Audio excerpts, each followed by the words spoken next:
Assalamualaikum warahmatullahi wabarakatuh.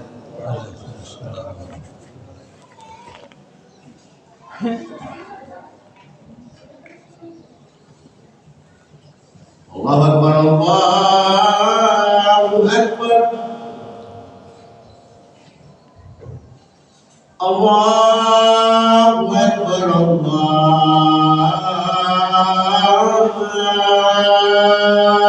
Akbar. Asyhadu an la ilaha illallah.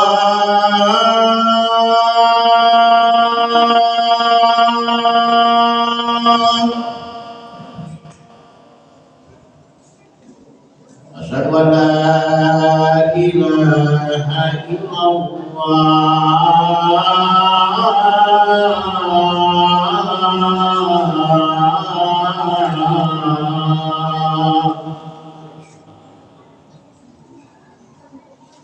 Asyhadu anna Muhammadar Rasulullah.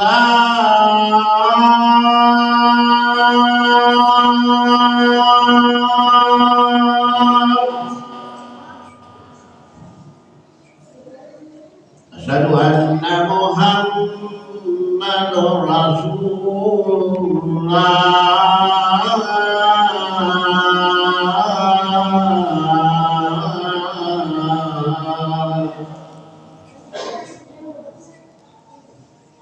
Hayya 'alas shalah.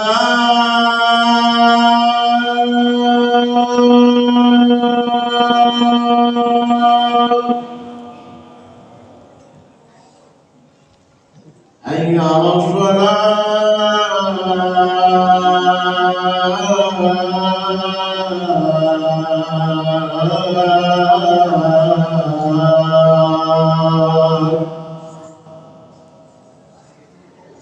Hayya 'alal falah.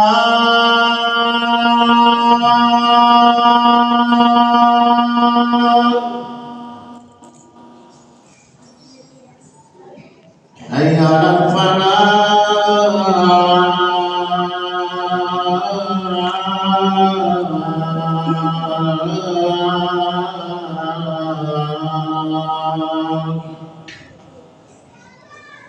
Allahu Akbar, Allahu Akbar. La ilaha illallah.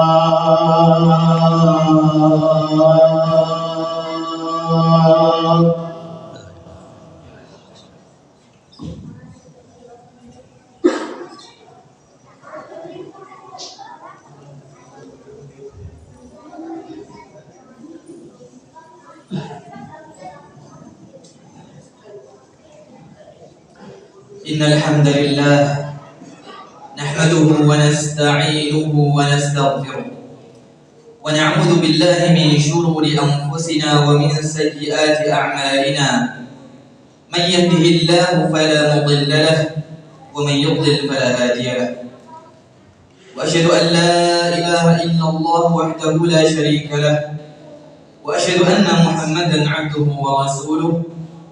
Sallallahu alaihi wa ala alihi wa ashabihi wa man sara ala nahjihi wastanna bi sunnatihi ila yaumiddin. Ya ayyuhalladzina amanu taqullaha haqqa tuqatih wa la tamutunna illa wa antum muslimun. Ya ayyuhan nasu u'budu rabbakum alladzi khalaqakum min nafsin wahidah وخلق منها زوجها وبث منهما رجالا كثيرا ونساء واتقوا الله الذي تساءلون به والأرحام إن الله كان عليكم رقيبا. يا أيها الذين آمنوا اتقوا الله وقولوا قولا سديدا يصلح لكم أعمالكم ويغفر لكم ذنوبكم ومن يطع الله ورسوله فقد فاز فوزا عظيما. أما بعد فإن أصدق الحديث كتاب الله وخير الهدي هدي محمد صلى الله عليه وسلم وشر الأمور محدثاتها وكل محدثة بدعة وكل بدعة ضلالة. jemaah Jumat yang semoga dan senantiasa dirahmati dan dimuliakan Allah Subhanahu wa taala. Pertama-tama sebagai hamba Allah Subhanahu wa taala, mari senantiasa memanjatkan puji dan syukur kepadanya yang telah memberikan kita berbagai macam kenikmatan, mulai dari nikmat yang terbesar dan teragung yang kita ketahui bersama berupa nikmat Islam, nikmat iman, dan juga nikmat kesehatan, serta nikmat-nikmat lain yang menjadi pendukung akan kesempurnaan nikmat Islam, iman, dan kesehatan tersebut. Sehingga pada kesempatan siang yang berkah ini, di rumah Allah Subhanahu wa taala yang mulia ini, kita masih bisa dan kembali dikuatkan oleh Allah Subhanahu wa taala melaksanakan salat Jumat secara berjamaah. Di mana kalau kita melihat secara konkret di tengah-tengah masyarakat kita, orang-orang yang melaksanakan salat Jumat di antara kaum muslimin dan orang-orang yang meninggalkan salat Jumat nampaknya lebih banyak atau mungkin sebagian yang meninggalkan daripada salat Jumat yang sangat penting dan sangat krusial ini. Bahkan dalam hadis Nabi SAW mengancam barang siapa yang meninggalkan salat Jumat berturut-turut sebanyak 3 kali tanpa alasan yang jelas, maka Allah akan mengecap atau menstempel akan kematian hati orang tersebut. Na'udzubillahi min dzalik. Maka sebuah nikmat dari Allah Subhanahu wa taala untuk kita semua. Allah kumpulkan dalam jamuan pekanan dan hari raya pekanan umat Islam, yaitu salat Jumat secara berjamaah. Kemudian selawat dan salam selalu kita aturkan dan kita kirimkan kepada kekasih kita, suri tauladan kita, Rasulullah Muhammad SAW beserta keluarganya, para sahabatnya, dan para pengikutnya yang istiqomah. Dan semoga kita semua termasuk pengikut-pengikutnya yang setia, yang senantiasa memperjuangkan dan mengamalkan sunnah-sunnah beliau sampai datangnya ajal menjemput kita. Kaum muslimin yang dirahmati Allah Subhanahu wa taala, sesungguhnya di antara nikmat terbesar yang Allah berikan kepada seorang hamba setelah nikmat keislaman adalah nikmat lisan. Allah Subhanahu wa taala berfirman, "Alam naj'al lahu 'ainain wa lisanan wa syafatain." Bukankah kami telah menjadikan untukmu sepasang mata dan lidah dan sepasang bibir? Dalam ayat yang lain, "Wa min ayatihi khalqus samawati wal ardi wa ikhtilafu alsinatikum wa alwanikum." Dan di antara tanda-tanda kebesarannya adalah penciptaan langit dan bumi, perbedaan bahasamu dan warna kulitmu. Dengan adanya lisan, dengan mudah kita berbicara, dengan mudah kita ngobrol dengan orang lain dan berkomunikasi dengan segala kemudahan. Bayangkanlah berapa kalimat hari ini yang telah keluar dari lisan kita, atau kemarin, atau bahkan sejak setahun yang lalu. Jika kita ingin mengetahui nilai daripada nikmat ini, maka perhatikanlah dengan baik satu huruf Al-Quran. Perhatikanlah bagaimana zikir itu dilantunkan dan berbagai macam amalan-amalan yang tidak bisa dilakukan kecuali dengan lisan. Maka berapa banyak fadilah dan keutamaan harta karun dunia yang didapatkan oleh seorang hamba dikarenakan karena lisannya. Jemaah Jumat yang dimuliakan Allah Subhanahu wa taala. Dan di antara pentingnya kedudukan lisan di dalam Islam terdapat dalam poin-poin berikut ini. Yang pertama adalah sesungguhnya di antara banyak hal yang ditakuti oleh Nabi kita Muhammad SAW terhadap umat ini adalah lisan.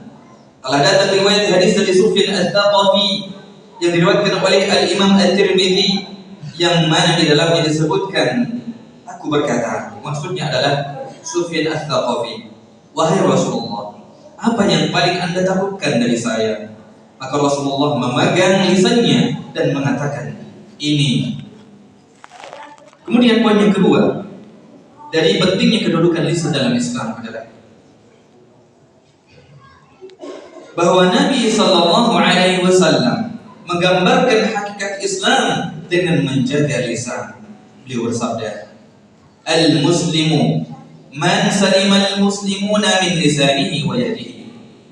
Orang Islam yang sesungguhnya itu adalah yang orang-orang Islam lainnya selamat dari kejahatan tangan dan lisannya. Kemudian poin yang ketiga, di antara kedudukan lisan dalam Islam adalah bahwa kebanyakan dosa anak cucu Adam atau anak cucu Nabi Adam disebabkan karena lisannya. Dari Syafi'i berkata, "Labba Abdullah radhiyallahu anhu 'ala as-salat, thumma qala ya lisan, qul khairan taghnam, uskut taslam min qabli an tandam." Qalu ya Aba Abdurrahman, hadha shay'un anta taquluhu am sami'tah? Qala la, bal sami'tu Rasulullah sallallahu alaihi wasallam yaqul inna akthara khataaya bani Adam fi lisani. Suatu ketika Abdullah radhiyallahu anhu sedang bertalbiyah di Bukit Safa. Kemudian dia pun berkata, "Wahai lisan, berkatalah yang baik, engkau akan beruntung. Diamlah, engkau akan selamat sebelum engkau menyesal." Orang-orang pun bertanya, "Wahai Abu Abdurrahman, perkataan ini yang barusan Anda ucapkan, apakah dari dirimu sendiri atau pernah engkau dengar dari orang lain?" Beliau menjawab, "Tidak. Justru aku mendengar Rasulullah SAW bersabda, sesungguhnya kebanyakan dosa anak Adam ada pada lisannya." Kemudian poin yang keempat adalah tidaklah datang satu pagi setiap hari kecuali seluruh anggota badan mewanti-wanti lisan. Rasulullah SAW bersabda dalam hadisnya, "Idza asbaha banu Adam, fa innal a'dha'a kullaha tukaffiru al-lisan, taqulu ittaqillaha fina, fa innama nahnu bika, fa in istaqamta istaqamna, wa in i'wajajta i'wajajna." Rasulullah bersabda, apabila anak Adam berada di pagi hari, sesungguhnya seluruh anggota badan mewanti-wanti lisan dan berkata, "Wahai lisan, takutlah kepada Allah dalam urusan kami, karena kami hanya bergantung kepadamu. Jika kamu lurus, kami pun akan lurus. Jika kamu bengkok, maka kami pun akan bengkok." Kemudian poin yang kelima, dari pentingnya lisan dalam Islam adalah di antara banyaknya sebab yang memasukkan seseorang ke dalam neraka adalah karena lisan. Rasulullah SAW su'ila an aktsari ma yudkhilu an-nas al-jannah. Qala taqullahi wa husnul khuluq. Wa su'ila an aktsari ma yudkhilu an-nas an-nar. Faqala al-farju al-fam wal farju. Rasulullah SAW ditanya tentang perkara yang banyak memasukkan manusia ke dalam surga. Maka beliau pun menjawab, takwa kepada Allah, ketakwaan kepada Allah, dan akhlak yang mulia. Kemudian beliau ditanya lagi tentang sesuatu yang memasukkan kebanyakan manusia ke dalam neraka. Maka beliau pun menjawab, mulut dan kemaluan. Oleh sebab itu, barang siapa yang menjaga lisannya, maka Rasulullah SAW telah menjamin baginya surga. Dalam hadis Nabi SAW bersabda, "Man yadman li baina lahyaihi wa ma baina rijlaihi adman lahul jannah." Siapa yang bisa menjamin untukku, kata Rasulullah, antara kedua jambangnya, maksudnya mulutnya, dan antara kedua kakinya, maksudnya kemaluannya, aku akan menjamin baginya surga. Jemaah sekalian, sesungguhnya besarnya balasan itu tergantung besarnya ujian, dan balasan yang paling besar adalah surga. Dan ujian yang paling besar pula adalah lisan. Dulu di zaman Nabi SAW telah meninggal seorang laki-laki, maka orang-orang pun memujinya dan mempersaksikannya kalau dia pantas mendapatkan surga. Maka Nabi SAW pun menyela dan mengatakan, "Wa ma yudrika la'allahu takallama fima la ya'ni." Apa yang kau tahu tentangnya? Bisa jadi ia telah berkata sesuatu yang tidak memberikan faedah sama sekali. Jemaah sekalian, hadis ini seolah memberikan pernyataan bahwa seseorang yang mungkin terlihat baik dari perbuatannya, yang menyebabkan dia seolah-olah berhak mendapatkan surga, tapi ternyata terhalangi oleh satu ucapan yang tidak memberikan manfaat atau bahkan memberikan keburukan baginya. Wal'iyadzubillah. Jika kita ingin tahu tentang begitu bahayanya lidah bagi diri seorang hamba, maka renungkanlah baik-baik hadis berikut ini, yang artinya Mu'adz bin Jabal bertanya kepada Rasulullah SAW, "Wahai Rasulullah, kabarkanlah kepadaku satu amalan yang memasukkan ke dalam surga dan menjauhkanku dari neraka." Kemudian beliau menjawab, "Sesungguhnya engkau telah bertanya perkara yang sangat besar, dan sesungguhnya hal itu akan mudah bagi orang yang dimudahkan Allah Ta'ala." Kemudian beliau pun mengabarkan dengan rukun-rukun agama dan sebagian syariat-syariat Islam. Kemudian beliau bersabda, "Maukah aku kabarkan kepadamu pokok urusan agama, tiang-tiangnya dan puncak tertinggi?" Pokok urusan agama adalah Islam, tiangnya adalah salat, dan puncak tertinggi adalah jihad. Kemudian beliau melanjutkan sabdanya, "Maukah aku kabarkan kepadamu sesuatu untuk meraih semua itu, untuk meraih pokok agama, tiangnya dan puncak tertinggi?" Maka Mu'adz bin Jabal berkata, "Tentu wahai Rasulullah." Maka beliau langsung mengambil lisan beliau dan berkata, "Jaga baik-baik ini." Maksudnya adalah lisan. Mu'adz berkata, "Wahai Rasulullah, apakah kita akan dihukum atas apa yang kita ucapkan?" Rasulullah bersabda, "Alangkah sedihnya ibumu kehilanganmu wahai Mu'adz. Bukankah manusia itu dilemparkan ke dalam neraka dengan wajah tersungkur, tidak lain disebabkan hasil panen yang mereka peroleh dari lisan-lisan mereka." Ibnu Rajab rahimahullah berkata, "Hada yadullu ala anna kafal lisani wa dhabtahu wa habsahu huwa aslul khairi kulli, wa anna man malaka lisanahu faqad malaka amrahu wa ahkamahu wa dhabatahu." Beliau mengatakan di sini menunjukkan bahwa menahan lisan, mengendalikannya dan memenjarakannya adalah pangkal segala kebaikan. Dan barang siapa yang mampu mengendalikan lisannya, maka sungguh dia telah mampu mengendalikan urusannya dan menjadi hakim baginya. Dan dalam hadis yang sahih Rasulullah bersabda, "Innal 'abda la yatakallamu bil kalimah min sakhatillah la yulqi laha balan yahwi biha fi nari jahannam." Dan sungguh seorang hamba mengucapkan satu kalimat yang mendatangkan kemurkaan Allah, namun dia menganggapnya ringan, dan karena sebab perkataan tersebut dia dilemparkan ke dalam api neraka. Juga dalam satu hadis, di mana ada seorang wanita yang rajin puasa sunnah, juga rajin salat malam, tapi apa yang terjadi? Kanat tu'dhi jiranaha bilisaniha. Yang mana perempuan tersebut yang tergolong ahli ibadah tersebut,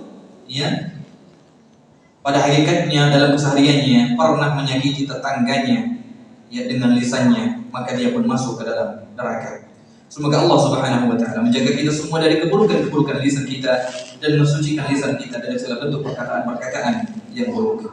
Barakallahu li wa lakum fil Qur'anil 'azim wa nafa'ani wa iyyakum bima fihi minal ayati wa dzikril hakim. Aqulu qawli hadha wa astaghfirullah li wa lakum wa li sa'iril muslimina min kulli dhanb fastaghfiruhu innahu huwal ghafurur rahim.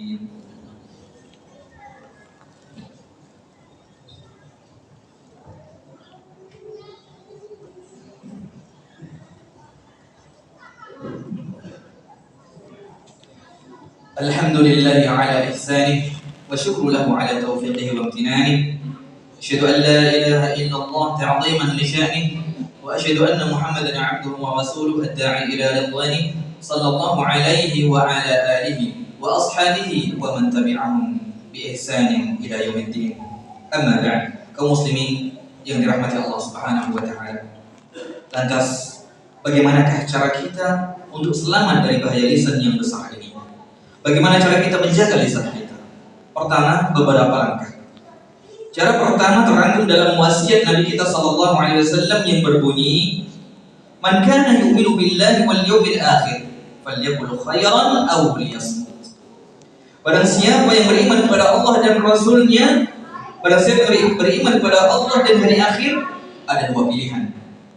Yang pertama, berkatalah yang baik, dan yang kedua kalau tidak bisa, maka lebih baik diam. وعن عقبة بن عامر رضي الله عنه قال قلت يا رسول الله من نجا قال أمسك عليك لسانك وليسعك بيتك وبكي على خطيئتك. Dari Uqbah bin Amir, dia berkata, wahai Rasulullah, apa yang bisa menyelamatkan dari apa yang bisa menyelamatkan? Beliau bertanya kepada Rasulullah, apa sesuatu yang bisa menyelamatkan? Maka Rasulullah SAW berkata, tahan lisanmu, buatlah nyaman rumahmu, dan menangislah atas dosa-dosamu. Kemudian langkah yang kedua adalah dengan banyak berdoa dan menyibukkan diri dengan hal-hal yang bermanfaat. Rasulullah SAW berdoa mengajarkan kepada kita dalam hadisnya, Allahumma inni a'udzubika min syarri sam'i. Ya Allah, aku berlindung padamu dari keburukan pendengaranku, wa min syarri basari, dan dari keburukan penglihatanku, wa min syarri lisani, dan dari keburukan lisanku, wa min syarri qalbi, dan dari keburukan hatiku, wa min syarri maniyyi, dan dari keburukan angan-anganku. Lantas bagaimanakah cara kita mengendalikan lisan kita? Berikut beberapa tips. Yang pertama adalah ingatlah selalu bahwa kita akan bertanggung jawab dan lisan kita akan memberikan persaksian atas segala tindak tanduknya. Allah Subhanahu wa taala mengatakan, "Ma yalfidhu min qawlin illa ladayhi raqibun 'atid." Tidaklah keluar satu ucapan kecuali dia memiliki penjaga yang mencatat kebaikan dan juga yang mencatat perkataan yang buruk. Dalam hadis yang lain, dalam ayat yang lain, yauma tashhadu 'alaihim alsinatuhum wa aydihim wa arjuluhum bima kanu ya'malun. Suatu hari di mana lisan-lisan mereka, tangan-tangan mereka dan kaki-kaki mereka menjadi saksi atas apa yang mereka lakukan. Kemudian yang kedua adalah ingat selalu bahwa Allah Subhanahu wa taala telah memerintahkan kita untuk berbicara yang baik. Dalam ayatnya yang mulia dia berfirman, wa qul li'ibadi yaqulu allati hiya ahsan. Dan katakanlah kepada hambaku, hendaklah mereka berkata yang baik. Kemudian yang ketiga, biasakanlah untuk berbicara yang baik, karena sesungguhnya perkataan yang baik apabila kita ucapkan pada orang yang marah kepada kita, maka sungguh ia akan ridha kepada kita dan hatinya akan menjadi lunak. Dan apabila kita ucapkan terhadap dua orang yang berseteru, maka mereka akan saling perbaikan. Dan apabila kita ucapkan pada orang yang kita butuh kepadanya, maka dia akan memberikan dan memenuhi hajat kita. Berapa banyak kalimat yang diucapkan dan menyebabkan banyaknya perselisihan, dan berapa banyak pula kalimat-kalimat yang diucapkan tapi mampu menyatukan. Berapa banyak kalimat yang membahagiakan, namun berapa banyak pula kalimat yang diucapkan justru menyedihkan. Berapa banyak kalimat yang diucapkan yang membangun, dan berapa banyak kalimat yang diucapkan justru menghancurkan. Dan berapa banyak kalimat yang diucapkan yang bisa membuat tertawa, dan berapa pula banyak kalimat yang diucapkan justru membuat menangis. Langkah yang keempat adalah ingatlah selalu bahwasanya kalimat dan ucapan yang baik itulah yang akan naik ke langit dan diterima oleh Allah Subhanahu wa taala. Allah berfirman, "Ilaihi yas'alul kalimut thayyib wal 'amalus shalihu yarfa'u." Kepadanya lah akan naik kalimat yang mulia dan amal saleh akan mengangkatnya. Kemudian yang kelima adalah ingatlah selalu bahwa kalimat yang baik itu adalah sedekah. Rasulullah bersabda, "Wal kalimut thayyibah shadaqah." Kalimat atau ucapan yang baik itu adalah sebuah sedekah. Yang keenam dan yang terakhir adalah perkataan yang baik adalah hidayah dan petunjuk dari Allah Subhanahu wa taala. Allah berfirman, "Wa hudu ila at-thayyib minal qawli wa hudu ila siratal hamid." Dan tunjukilah mereka kepada perkataan yang baik, dan tunjukilah mereka ke jalan yang lurus.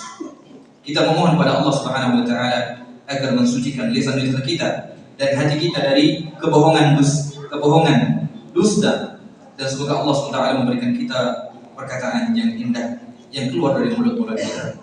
إن الله وملائكته يصلون على النبي يا أيها الذين آمنوا صلوا عليه وسلموا تسليما اللهم صل على محمد وعلى آل محمد كما صليت على إبراهيم وعلى آل إبراهيم إنك حميد مجيد اللهم بارك على محمد وعلى آل محمد كما باركت على إبراهيم وعلى آل إبراهيم إنك حميد مجيد اللهم اغفر للمؤمنين والمؤمنات والمسلمين والمسلمات الأحياء منهم والأموات ربنا ظلمنا أنفسنا وإن لم تغفر لنا وترحمنا لنكونن من الخاسرين اللهم أعز الإسلام والمسلمين اللهم أعز الإسلام والمسلمين اللهم أعز الإسلام والمسلمين وأهلك الكفرة والمشركين ودمر أعداءك أعداء الدين اللهم انصر إخواننا المظلومين في كل مكان اللهم انصر إخواننا المجاهدين في كل مكان ربنا آتنا في الدنيا حسنة وفي الآخرة حسنة وقنا عذاب النار وصلى الله على نبينا محمد وعلى آله وصحبه وسلم وآخر دعوانا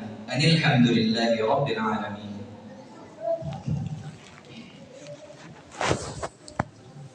الله أكبر.